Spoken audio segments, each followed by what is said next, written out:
Fala, galera do VF Comunica, mais uma entrevista exclusiva aqui para vocês. Desta vez estou com o advogado criminalista Ivan Siqueira, que vai conversar um pouco com a gente, elucidar para a gente compreender como é que está hoje esse caso da morte do nosso ídolo Leandro Lô. Ivan, muito obrigado, doutor, por ter aceitado o convite de vir falar aqui com a gente. Prazer é todo meu, obrigado aí por estar aqui com vocês, né? Eu também sou do Jiu-Jitsu, treino na Academia Tino Nogueira aqui, né, de Santo André, então a gente está acompanhando o que está acontecendo, então estou aqui para poder né, trazer algumas informações, elucidar, tirar algumas dúvidas do que a galera está perguntando aí. Ivan, primeira coisa que eu gostaria de que você explicasse para a gente. A última notícia que o Globo.com postou foi que a Justiça colocou o caso como homicídio triplamente qualificado e o policial se tornou réu. O que seria esse homicídio triplamente qualificado? Dentro do Código Penal, a gente tem o homicídio, que é o famoso artigo 121 do Código Penal, e dentro desse artigo a gente tem o que a gente chama de qualificadora, que são, vamos colocar assim, coisas que potencializam o crime como um todo, né? O que é o crime? O crime é o matar alguém, que é o homicídio que a gente conhece aí, né, de ouvir no dia a dia aí nas TVs, nas redes e nos demais meios de comunicação. Toda vez que esse crime ele é feito de uma maneira que ele gere, né, detalhes específicos do crime, a gente diz que a gente tem uma qualificadora. Dentro hoje do Código Penal, a gente consegue chegar em até 3 qualificadoras, é o teto mais ou menos que a gente vai dizer máximo. No caso do específico do Leandro Lô, a gente teve 3 qualificadoras, que é o motivo fútil ou torpe, que é aquele que é o crime que não é que ele é sem motivo, mas o que motiva a ação, né, da pessoa cometer aquilo é um motivo banal, um motivo esquisito, né, um motivo que não é justificável. O emprego de meios cruéis, né, porque o delegado entendeu na hora de passar para o Ministério Público, que é quem efetivamente oferece a denúncia, que a forma com que a coisa aconteceu foi de uma forma cruel, e ele fala também em traição ou emboscada, porque ele entende também que o fato dele, por exemplo, ter ido para trás, ou o fato dele ser desvencilhado, ele poderia ter sanado ali o problema, parado aquela confusão, e na verdade ele volta e teria efetuado o disparo, como narra as testemunhas. Então, isso é o triplamente qualificado, ou seja, além do crime efetivamente, que é o matar alguém, que no caso foi a vítima Leandro Lô, ele teria feito isso de 3 modos, né, utilizando de 3 modos que o Código Penal entende como qualificadora, que é o que geraria um aumento de pena, né, na hora de fazer a pena, se as qualificadoras forem mantidas, no caso dele ser realmente condenado, aí cada qualificador aumenta um pouco a pena, além da pena que vai ser aplicada no caso do homicídio doloso, né, que é aquele que tem vontade de produzir o efeito morte, que tem vontade de matar. Sim. E caso ele tenha sido condenado, quantos anos de prisão ele pode pegar? E isso afeta diretamente na profissão dele? Se ele condenado, ele perde a função dele de policial militar? É assim, a gente não pode falar efetivamente que ele vai perder isso de forma imediata. Por quê? Porque o processo lá na Polícia Militar ele é um processo administrativo que envolve o Tribunal de Justiça Militar e é um processo apartado. Então nós temos aqui 2 processos caminhando de forma paralela, tá? Um que vai tratar exclusivamente, né, da parte de patente, mandar embora, esse tipo de coisa. E aí nós temos o processo, que é o processo comum criminal, que é o que está ocorrendo aqui na vara criminal de São Paulo, ali na vara do Tribunal do Júri. Se ele for realmente condenado, seguir todo o procedimento correto, com trânsito em julgado lá na frente, sim, isso pode pesar no ponto dele ter sido mandado embora da Polícia Militar, né? Que no caso lá ele é mandado embora, ele perde a patente, ele perde o status de policial militar, e aí ele sai da condição de policial militar e ele seria transferido para um presídio comum, só que ele não vai viver um presídio comum onde ficam presos comuns, até porque ele, em teoria, ele é um ex-policial militar, e aí ele sendo um ex-policial militar, colocar ele, né, em qualquer presídio geraria um problema de segurança para o próprio Estado, né? A partir do momento que a pessoa está presa, ela é de responsabilidade do Estado. Então ele iria para um presídio de segurança, alguma coisa que tenha celas mais seguras, ou de ex-policiais, por exemplo, ex-oficiais. Isso vale tanto para policial civil, policial militar, militares mesmo das Forças Armadas quando acontece esse quadro da exoneração, ou seja, ele realmente deixa aquele estado de ser policial militar, tá? Com questão à pena, hoje a gente estaria falando de uma pena no máximo de até 30 anos, se for aplicar tudo no máximo. Só que a gente sabe que não é assim que funciona. Então, existe lá um procedimento, né, depois da condenação, que aí quem faz é o próprio juiz, não é o jurado, que a gente chama de dosimetria da pena. O que, que é? Medir a pena, dosar mesmo a pena. Então, aí ele vai levar em consideração, né, a pena do tipo, né, de crime que ele cometeu, mais as agravantes, mais as atenuantes, mais os outros procedimentos, e aí ele vai gerar uma pena. Se a gente fosse falar em pena máxima, a gente poderia falar, por exemplo, de uma pena de 30 anos de reclusão em regime fechado. Aí depois entra as outras questões de mudança de regime, mas não é o caso aqui, tá? Mas a gente não consegue precisar quanto ele pegaria de pena, assim, tá? Mas assim, a gente tem uma média de uma pena aí de varia no caput de 12 a 30 anos, tá? Seria mais ou menos isso que seria a pena pelo homicídio, se a gente for somar as qualificadoras aí que vocês falaram, que são as três que a gente está comentando aqui, poderia chegar a 30 anos, mas a gente não pode afirmar em nenhum momento, porque quem vai dosar realmente é o juiz na hora, se ele chegar a ser condenado. O tribunal é sempre uma caixinha de surpresa, o tribunal do júri é um embate de informações, são advogados de ambos os lados, o promotor de justiça, são teses, são histórias, e aí você tem 7 pessoas do povo que quem vai definir se ele é culpado ou inocente, né? Então a gente não pode nem sequer afirmar hoje, falar para você, olha, ele vai ser efetivamente condenado. A gente não sabe, né? O processo ainda é embrionário, que a gente fala, ele está bem no comecinho. A gente acabou de ter a denúncia, né? Ainda vai ter muita coisa que vai acontecendo dentro desse procedimento, dessa investigação, tanto por parte da acusação, que é o promotor de justiça, mais os advogados, tanto por parte da defesa.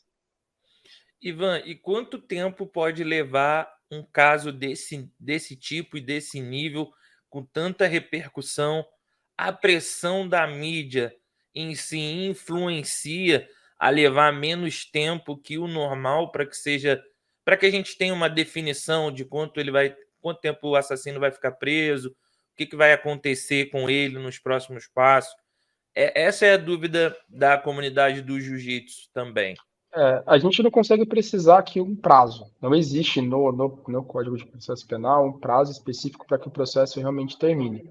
Porque, assim, o processo do Tribunal do Júri, ele trabalha em 2 fases, né? A gente agora teve a denúncia, a defesa vai ser intimada para apresentar a defesa por escrito, que a gente chama de resposta à acusação no termo técnico. Apresentando a resposta à acusação, ainda vai se marcar a primeira audiência, que é a audiência preliminar para se ouvir todo mundo. A gente não chama de audiência preliminar, mas pelo tamanho do caso, talvez não dê para fazer tudo em uma só audiência, que é a audiência de instrução. Só que dentro desse jogo, esse intervalo entre denúncia e resposta à acusação, ainda muita coisa ainda vai ter que ser movimentada. Por quê? Porque a defesa vai pedir produção de provas, a gente tem laudos que vão ser juntados, a gente teve aí que todo mundo noticiou a reconstituição tem um laudo, esse laudo tem um prazo para ele ser produzido, tem laudos que demoram 3, 4 meses para ser produzido, isso não é uma ineficiência da polícia, mas é o tempo necessário efetivamente para produzir o laudo. E aí, então, a gente não consegue precisar. Não posso falar para você que vai demorar 1 ano, 2 anos, 3 anos para que ele realmente chegue a ser julgado, ou seja, que ele vá realmente ao plenário do júri, que é a segunda fase do júri. A pressão sobre a questão da pressão da mídia, é claro que isso influencia, porque o Estado, né, acaba tendo que dar uma resposta não para a mídia, mas para a população, que é quem assiste à mídia. Então, assim, no sentido, nem que, mesmo que for para que seja julgado inocente, tá? Tô colocando aqui uma situação que isso possa acontecer, porque dentro do processo tudo pode acontecer, precisa se dar uma resposta. Então gera assim uma pressão para que os juízes trabalhem, para que o promotor trabalhe, para que os advogados trabalhem, para que o Estado trabalhe, né? Mas isso tudo dentro da legalidade, é uma pressão que é natural do procedimento do processo. Basta a gente observar os casos midiáticos que nós tivemos nos últimos tempos, né? Não precisa ir longe, Isabela Nardoni, Susana von Richthofen, são casos que os julgamentos demoraram menos tempo do que às vezes você tem um julgamento no tribunal. Porque assim, dentro do processo você tem recursos que podem ser manejados tanto pela defesa quanto pela acusação, você tem procedimentos, às vezes você tem que repetir um laudo, às vezes você tem que repetir, por exemplo, até uma reconstituição, às vezes precisa ser repetida. O caso da Isabela Nardoni ficou super famoso por causa disso, porque mostrou, a TV filmou lá a reconstituição, os peritos na janela. Então, assim, nada fora do script daquilo que é o processo. mas ainda vai levar um tempo. Eu falei, o processo ainda está muito no começo, né? A gente acabou de receber a denúncia, o juiz aceitou a denúncia, e agora começa a rolar a parte realmente processual, mas ainda tem muita coisa ainda para acontecer. Por isso que é importante a gente estar sempre acompanhando, até o pessoal que é da mídia acompanhando o que vai acontecer, porque ainda a coisa está muito no começo. Ivan, existe a possibilidade dele ser também o assassino ser inocentado? Existe essa possibilidade por parte da justiça conceder esse status para ele de ter sido uma defesa? Se eu falar para você que isso não existe, eu vou mentir. Porque a gente tem uma máxima que a gente brinca na advocacia, que a gente não sabe o que se esperar de um julgamento, né? Por quê? Porque são pessoas julgando pessoas, né? Principalmente no tribunal do júri, onde você é julgado, né, pelos seus pares. É isso que a gente fala, né? São pessoas do povo julgando pessoas do povo. Então, assim, querendo ou não, você, dentro de uma cadeia do processo do júri, no final ali você vai ter 7 pessoas sentadas, que são os 7 jurados, que são efetivamente os juízes naturais da causa ali, quando a gente fala que é o juiz popular, que vão tomar uma decisão, se ele é culpado ou se ele é inocente.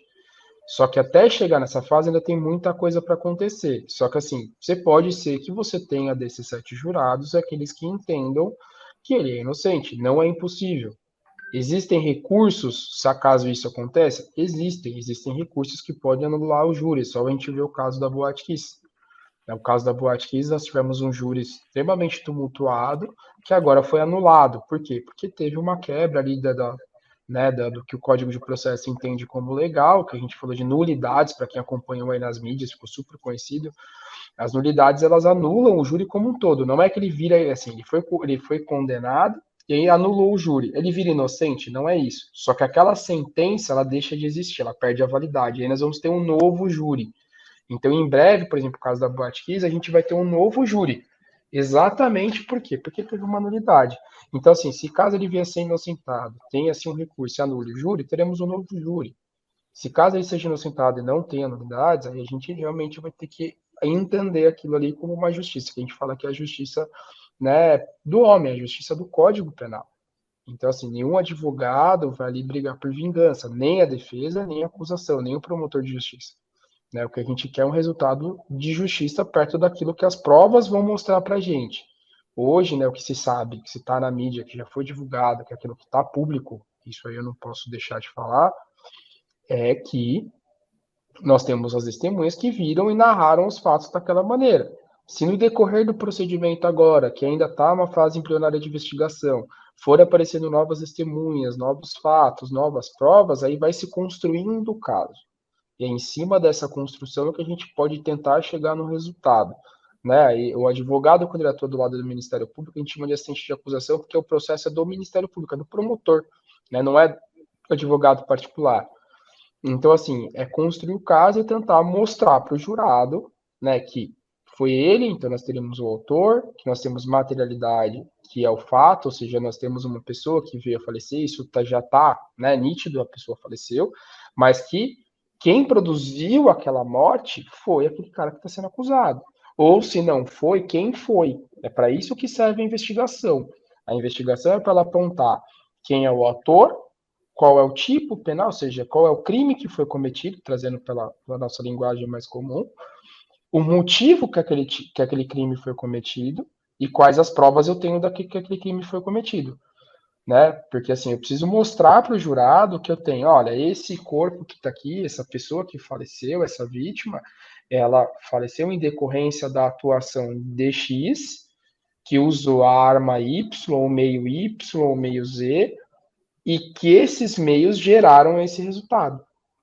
E aí eu vou construir. E a defesa normalmente vem numa desconstrução para mostrar ou que não foi ele, que é quando a gente fala que não tem autoria do crime, aquela pessoa que está ali não é o autor, né? Você está acusando fulano de tal. Aí eu falo, não é fulano de tal, porque fulano de tal não estava lá, fulano de tal estava em outro lugar, eu tenho provas, eu vou mostrar que fulano de tal não estava lá. Ou, que é algo que, por enquanto, a defesa dele está falando que seria sido uma legítima defesa, que é quando eu vou tentar mostrar para o jurado, que o ato que eu produzi foi em decorrência de uma lesão, risco ou alguma coisa iminente que eu estava a sofrer. Isso faz parte da cadeia do júri, isso faz parte da cadeia processual. Então, assim, esse jogo entre acusação e defesa é natural, entendeu? Agora, o resultado, quem pode dar vão ser os 7 jurados no dia do julgamento. Quando isso vai acontecer, a gente ainda não sabe, ainda está muito embrionário. Por quê? Porque é um processo que ele tem realmente que ser produzido muitas provas. Até por uma questão da acusação e da defesa. Porque se eu for fazer hoje só acusação baseada só em 2, 3 provas, eu posso ter uma prova muito fraca na hora que eu for falar com o jurado. E a defesa a mesma coisa. Entendi. E envolvendo todo esse caso, o Clube Sírio, onde que aconteceu o assassinato do Lula, ele pode ser penalizado também de alguma forma por ter permitido o policial estar dentro do clube armado? Como funciona essa questão do porte de arma, mesmo sendo policial? Ele pode ficar 100% o tempo todo em diversos lugares quando não está trabalhando armado? Vamos só separar aí. A questão da responsabilidade do clube sírio, se ela for ocorrer, aí seria na esfera civil, tá? Seria uma responsabilidade de dano. Se ela for ocorrer, aí é um outro procedimento, um outro processo.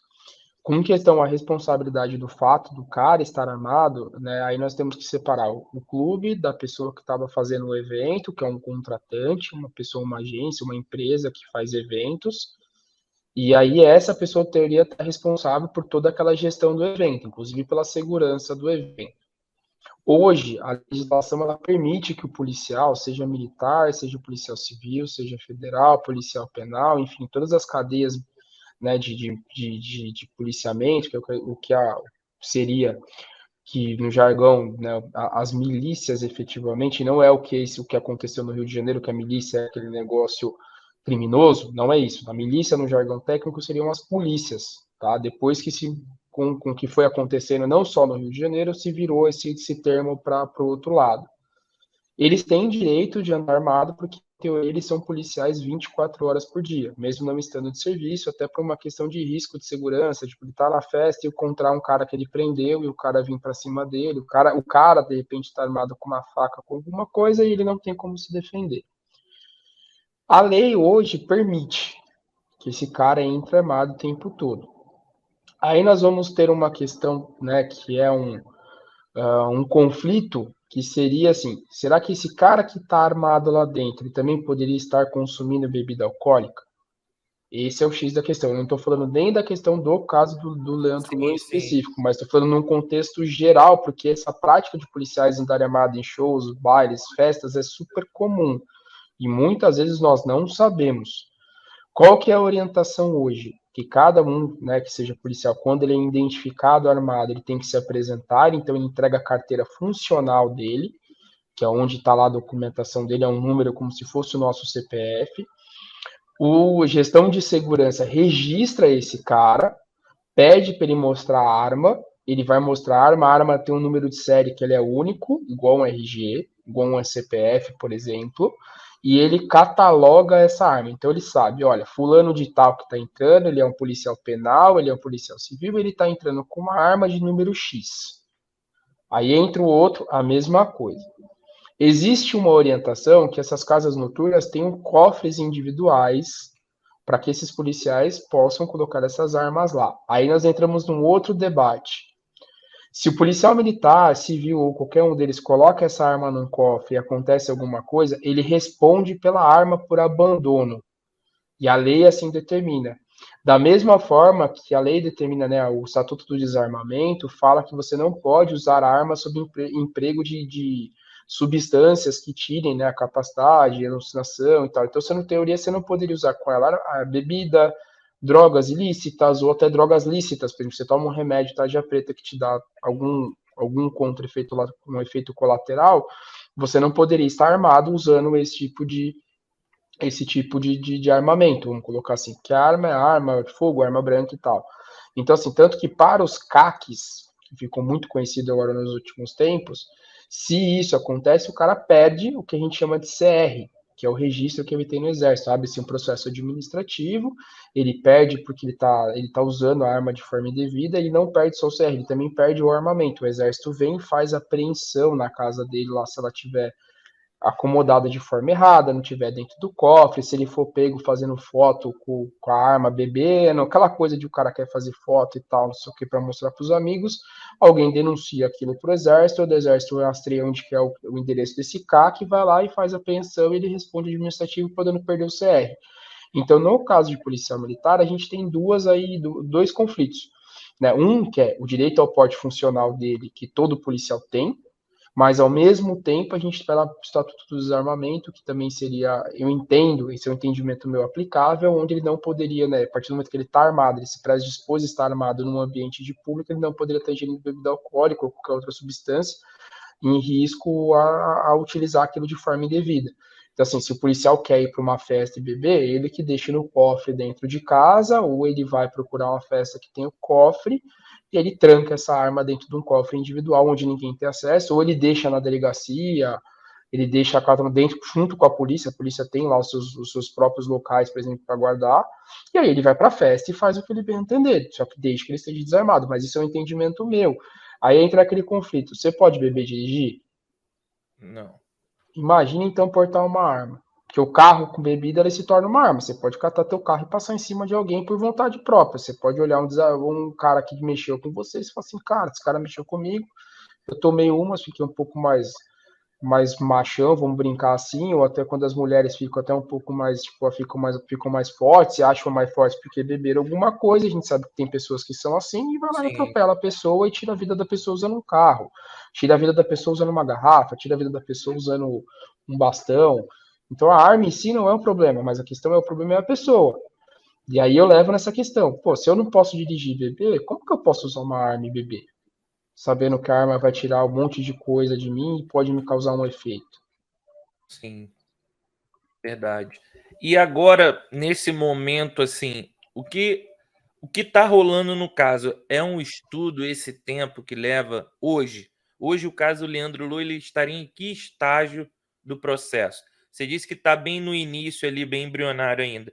O que é esse início de processo? E por que leva um tempo assim? É por causa da justiça realmente brasileira que demora, ou qualquer caso grande, assim como fora do país, também demora até ser montado as peças para poder dar início? O início agora é assim, agora nós estamos saindo da fase de delegacia, né, que é a denúncia, ou seja, o delegado fez o relatório final dele e entregou na mão do Ministério Público, e aí o que é o promotor de justiça do caso, e agora ele apresentou o que ele chama de denúncia, que é onde ele fala para o juiz, olha, eu tenho isso, isso e isso, você aceita? Aí o juiz ele tem duas opções, ou ele aceita a denúncia, ou ele não aceita a denúncia e manda o Ministério Público refazer a denúncia, ou seja, ó, você está indicando aqui, vou pegar o caso como exemplo, 3 qualificadoras, mas eu acho que não tem 3. Vai lá e altera porque tem que ver menos. Aí o Ministério Público ele pode falar o quê? Não, eu acho que tem 3. E aí vai para uma instância, né, do próprio Ministério Público, que é o chefe do Ministério Público ali do Estado, para ver se ele vai manter a denúncia daquela forma ou se ele vai fazer o que a gente chama de aditar, que é alterar a denúncia. Alterando a denúncia, volta para o promotor titular e ele altera e segue o jogo, né? Segue o procedimento do processo. Como nós entramos agora na primeira fase do processo, que é a denúncia, a gente ainda está, que a gente fala que está no começo, porque agora sim. Agora, efetivamente, a gente vai ter em breve a intimação do Ministério Público para saber se ele vai querer produzir novas provas. O Ministério Público tem esse não é nem um poder, mas ele tem essa prerrogativa de querer novas diligências, que a gente fala, que é produzir novas provas, ouvir novas pessoas, perguntar, colher imagem de câmera de segurança de rua. O Ministério Público pode fazer isso. E depois a gente vai ter a intimação da defesa para que ela apresente a resposta à acusação, que é a primeira parte da defesa, que é o escrito, sabe? A gente chama de petição de defesa. E aí ali também ele pode requerer também produção de provas da defesa. Então, assim, ele pode requerer que faça-se uma nova reconstituição aí agora baseado no depoimento, se ele for prestar depoimento do réu, baseado em alguma testemunha que eles vão apresentar, que ainda não foi ouvida, porque tudo isso vai ser ouvido em juízo. A partir desse momento, sai da mão do delegado e tudo vai para a mão do juiz. E aí a coisa começa a andar lá no juiz. Com questão ao tempo, isso é muito comum em qualquer caso grande, isso inclusive fora do Brasil. Se vocês quiserem dar uma pesquisada, procura o caso do O.J. Simpson, é um caso muito emblemático de tempo. Só para a gente colocar aqui um critério. No Brasil, por exemplo, você quando tem um caso, por exemplo, corpo no IML, 24 horas, no máximo aí 36 horas o corpo é liberado. Já nos Estados Unidos, não, o corpo fica no IML até que o juiz decida que não é mais necessário. Só para vocês terem uma noção. O caso aí do Michael Jackson, o corpo ficou 30 dias no IML, aguardando todos os atos periciais. Por quê? Porque se de repente eu preciso fazer um laudo, fazer um exame e eu já enterrei esse corpo, a gente não consegue mais, quer dizer, você perde a produção. E aí acontece aquela coisa, tem que exumar, aí mexe com a família de novo, aí tem que é uma coisa, uma situação muito complicada. Sim. Isso é normal em qualquer país. Só que, claro, se tratando de Brasil, a gente tem uma justiça muito morosa, muito lenta. E isso é, inclusive, decorrente do número de processos que a gente tem. Né? Se a gente falar que isso também não impacta, é mentira, porque a gente sabe que. Colocar aqui uma observação. Às vezes, um recurso que você faz aqui no Tribunal de Justiça de São Paulo vão ser julgados no mesmo dia, 50, 60 recursos no mesmo dia. Entendeu? Muita Então, assim, coisa. vira moroso. Você tem, por exemplo, no STJ, no STF, às vezes 30, 40 mil processos que estão numa fila de julgamento.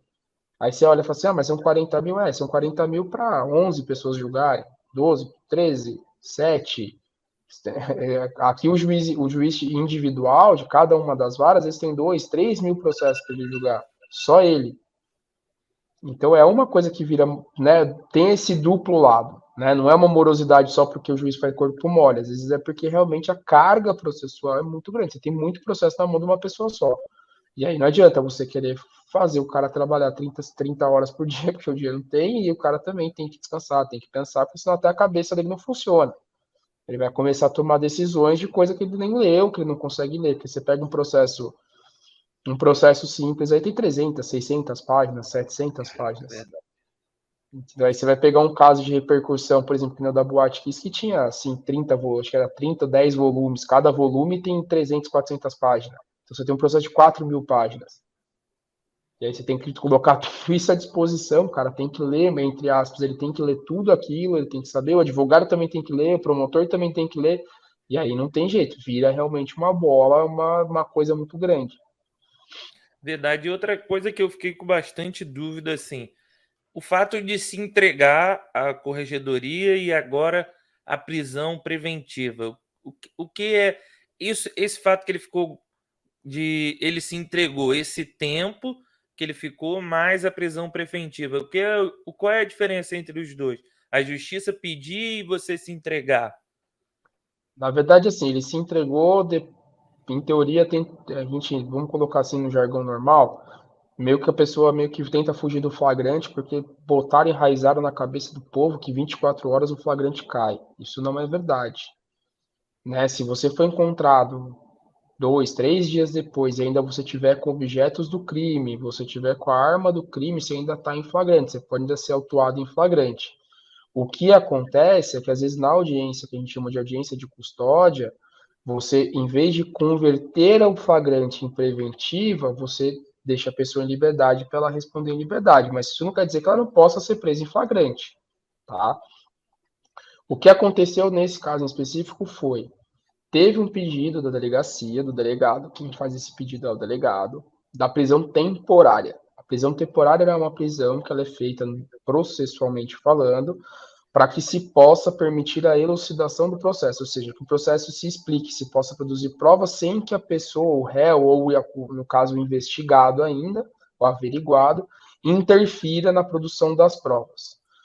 Colocar um exemplo, aquele caso que o cara que está sendo investigado vai ameaçar a testemunha. Então eu prendo esse cara temporariamente para que eu consiga falar com essa testemunha, se a testemunha se assegurou. Eu preciso produzir uma prova pericial de algum lugar e eu sei que se esse cara continuar livre, ele vai lá e vai destruir o laboratório de drogas, o cara tem um laboratório.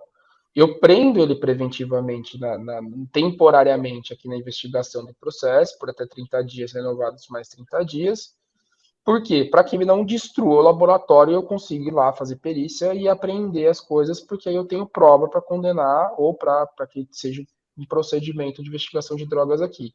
Porque se ele descobrir que ele está sendo investigado, ele vai lá, vai destruir tudo, eu não tenho provas e acabou o caso que a polícia estava investigando.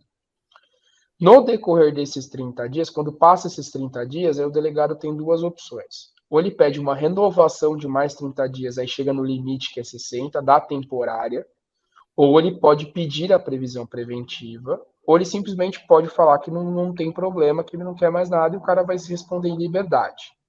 Então, o fato dele ter se entregado não mudou muita coisa, porque quando ele se entregou à corregedoria, e é uma escolha dele, ele podia ter se entregado lá no DP, ele podia ter se entregado em outro lugar, podia ter ligado para o DP e falou: estou em tal lugar e quero me entregar, só que eu não tenho segurança para chegar aí, por exemplo.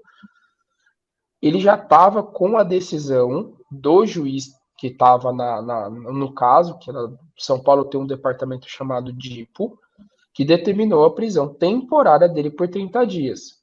Então, assim, se ele fosse achado em qualquer lugar, seria preso porque tem um mandado de prisão válido contra ele. Como ele se entregou, o que o delegado fez? Foi até a corregedoria por uma questão de segurança, a verdade é essa, chegou lá e falou: olha, eu tenho um mandado para cumprir, estou te dando efetivamente a voz de prisão. Só que como ele é policial militar, ele continuou ali no Romão Gomes, que é onde fica a área da corregedoria, e ele vai ficar lá cumprindo. Hoje, com a preventiva, então teve essa conversão, porque teve um novo pedido do delegado do Ministério Público, essa prisão não tem mais prazo. Então ela não tem uma data para acabar. Ele está preventivamente sendo preso antes do processo ser julgado.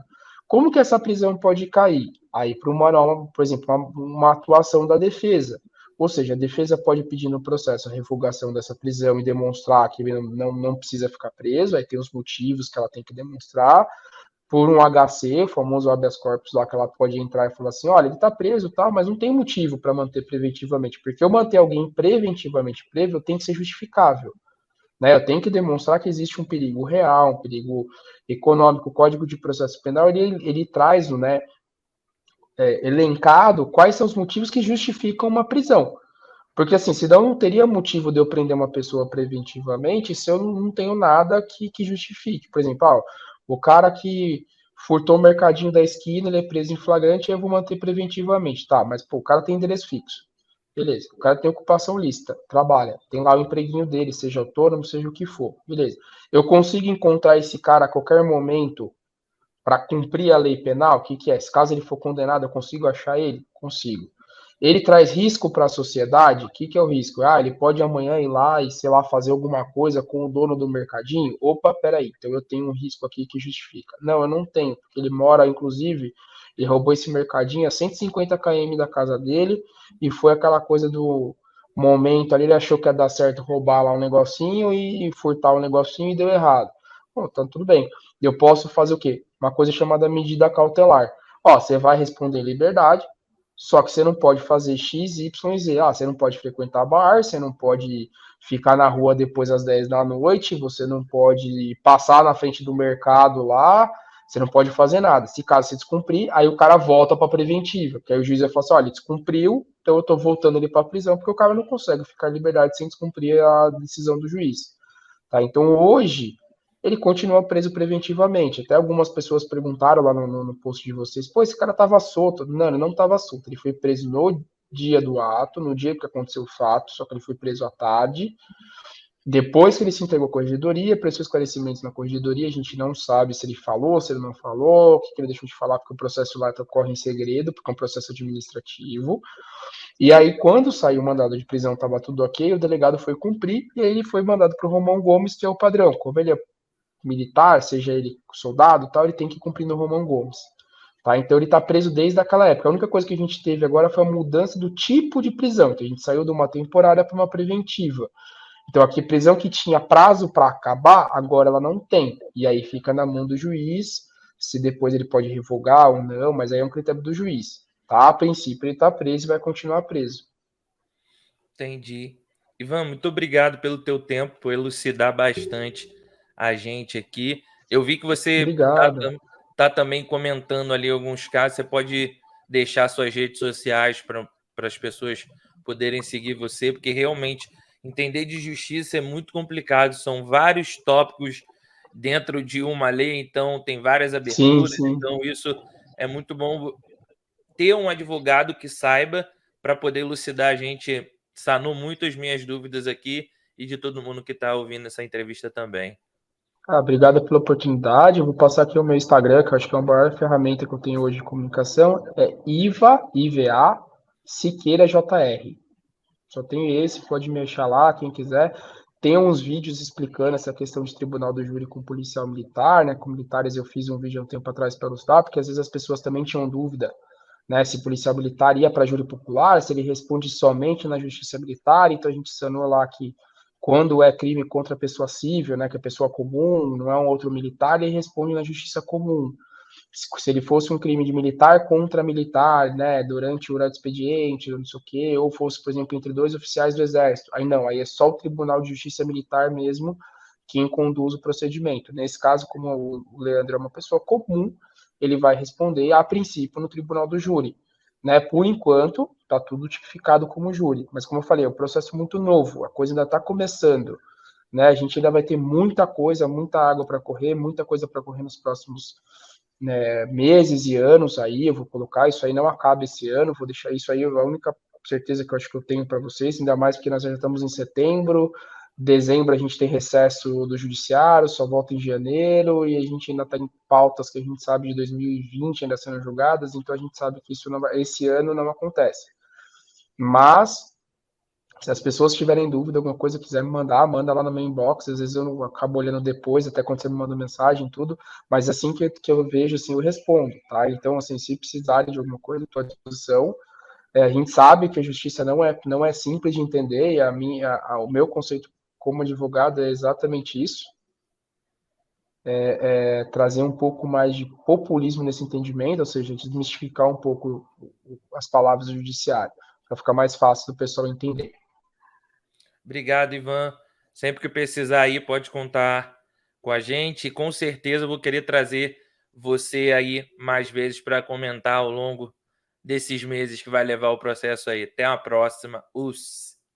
Obrigado, Eu gostaria primeiramente de deixar meus mais sinceros sentimentos sempre à senhora Fátima, à senhora Amanda, que o que precisarem de mim eu estou 100% à disposição, que nós possamos honrar o legado do Leandro Lô e que lutemos sempre por justiça. Queria deixar aqui a toda a comunidade do Jiu-Jitsu, a todos os mestres envolvidos, ao Instituto, o meu mais sincero abraço. Os